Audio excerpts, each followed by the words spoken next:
रुईमध्ये पहाटेच्या सुमारास घराला भीषण आग. शॉर्ट सर्किटचा प्राथमिक अंदाज. संसारोपयोगी साहित्य जळून खाक. रुई कबनूर रोड लगत खनी परिसरात शनिवारी पहाटेच्या सुमारास एका घराला भीषण आग लागल्याची घटना घडली. अण्णासो धड्डे, प्रकाश हुल्ले आणि पद्मिनी हुल्ले यांच्या राहत्या घराला पहाटे 4:30 ते 5च्या दरम्यान अचानक आग लागली. शॉर्ट सर्किटमुळे आग लागल्याचा प्राथमिक अंदाज व्यक्त करण्यात येत आहे. पहाटेच्या वेळी परिसरातील काही महिला पाणी तापवण्यासाठी उठल्या होत्या.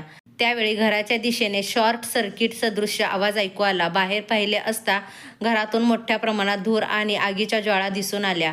घटना लक्षात येताच नागरिकांनी तातडीने घराकडे धाव घेतली. घरातील व्यक्तींना सुरक्षितपणे बाहेर काढण्यात आले. तसेच नागरिकांनी घरातील महत्त्वाचे साहित्य वाचवण्याचाही प्रयत्न केला.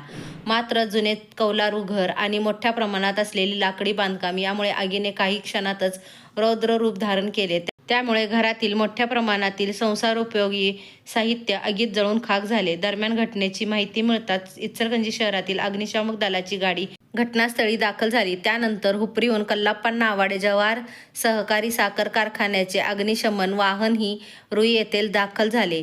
अग्निशमन दलाच्या जवानांनी शर्थीचे प्रयत्न करत आग नियंत्रणात आणली. सुदैवाने नागरिकांनी वेळीच सतर्कता दाखवल्याने मोठी जीवितहानी टळली.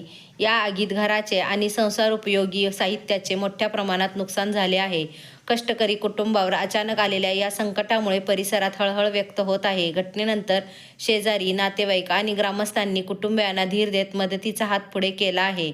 दरम्यान आग लागल्यानंतर अग्निशमन वाहन पोहोचेपर्यंत लागणारा वेळ लक्षात येता रुई गावात स्थानिक पातळीवर अग्निशमन वाहन किंवा तातडीची अग्निशमन व्यवस्था उपलब्ध करून द्यावी अशी मागणी ग्रामस्थांनी केली आहे. तसेच आगीत झालेल्या नुकसानीचा तातडीने पंचनामा करून संबंधित कुटुंबाला शासनाच्या नियमानुसार नुकसान भरपाई आणि आवश्यक मदत मिळावी अशी मागणीही नागरिकांकडून करण्यात येत आहे.